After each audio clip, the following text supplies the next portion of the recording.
The blue light protocol is now being used to abuse motorists. That's according to the Justice Project South Africa. It comes after footage went viral of Tshwane Metro Police Officers manhandling a woman driver. The blue light protocol is a process drivers can follow when pulled over by traffic officers.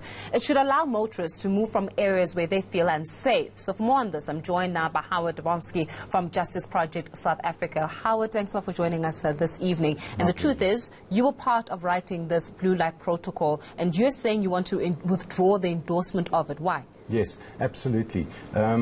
We wrote this protocol in conjunction with the RTMC in 2013 when blue light brigades were at their peak. These were people or criminals posing as police in order to rob, hijack, kidnap and actually murder people. And we saw the necessity to come up with a protocol that would help motorists who felt that they were not safe to go to a place of safety. Now, the amazing thing about this is it was endorsed by the RTMC. It has been widely publicized by the RTMC and the South African Police Service at the highest levels. But what has not happened is that it is being communicated down to the boots on the ground. And that's why we now suddenly have a situation where the roles have been reversed. We no longer need to be scared of bogus police, we need to be scared of real police. And that is the difficulty that we have with this. So we can't in good conscience tell people, go to the nearest police station, go to a place that is well lit, has CCTV, etc. Because if you do, this is what happens to you. There have been instances of people being beaten up at police stations where policemen come running out of the police station to join in the beating up of that person. But then that means that the very same people, the police, are not police. They're actually criminals. Then what protection is there for motorists? What protection is there? And you know what? I want us to be so real this evening, Howard, because when I leave here at 10 o'clock, the truth is, if I get pulled over in a dark alley or somebody wants to pull me over, I don't think I'm going to stop. You know why? Because I'm a woman driving alone to go home. The right thing to do would be for me to go to a place that is well lit, that is safe, so that I can then face a police officer. If you're withdrawing that, what are you replacing it with then? We can't replace it with anything apart from this advice. If you do get stopped by people posing as or who appear to be police, first thing, make sure that you always drive with your doors locked. Secondly, do not open your window more than a couple of centimeters at the very most.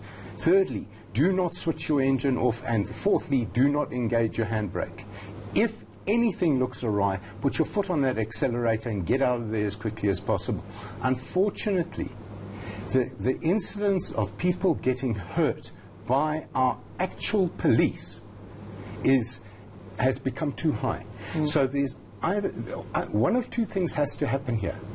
Either the commissioner of police and the minister of police need to put out a standing order to all policemen and women telling them that they are to abide by the blue light protocol, or we simply cannot endorse it. Because then, let me ask you this, the reason why it was instituted was because criminals posing as law enforcement were actually raping, murdering, hijacking people, and this was in 2013. Let me ask you this, and you'll be able to give me an answer. Has that scourge been apprehended? In other words, did they manage to catch the blue light brigade and the blue light gangs? Has that situation completely dissipated, or do we still have incidences where we've got people posing as law enforcement, killing, hijacking, raping women? It still happens. Okay, so then if it's still happening, Howard, if it's still happening right now, and you're saying that the one point of safety that you were part of writing, that you endorsed, and you're wanting to remove that, meanwhile, the very same reason why it was instituted in the first place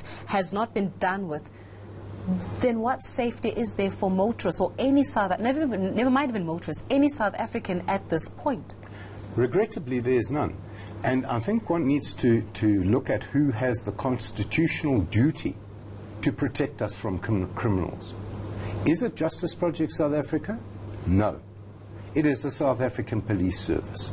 Are they doing it? No. So either they come to the table and they issue a standing order to all policemen and women, and they get it through to their thick skulls that we have a violent crime situation in South Africa, or we cannot in good conscience advise people to drive to the nearest place of safety only to be beaten up and treated like criminals by criminals who have badges and guns. You know, this is the very sad part of it. I would love to say it's a great idea to go to a place where you can capture this on CCTV. Let's take another instance. There was a gentleman who failed to stop for police in Johannesburg not that long ago.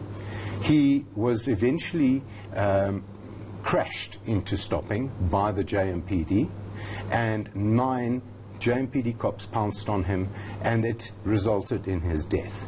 And that we do not want. Unfortunately, it is a phenomenon that is growing time and time again. Howard, I'm going to have to stop you there. And it's not being tackled because these cops, quite frankly, if this lady takes this legal action, which I hope she says she's going to be taking, I hope the courts come down on these traffic officers and put them in jail to send a message to other cops. This is not how you behave towards South African citizens. Howard, we're going to leave it there for this evening. Howard Womsky there giving us the latest in terms of what happens now from Justice Project South Africa, which is said to be withdrawing its endorsement of the blue light protocol. But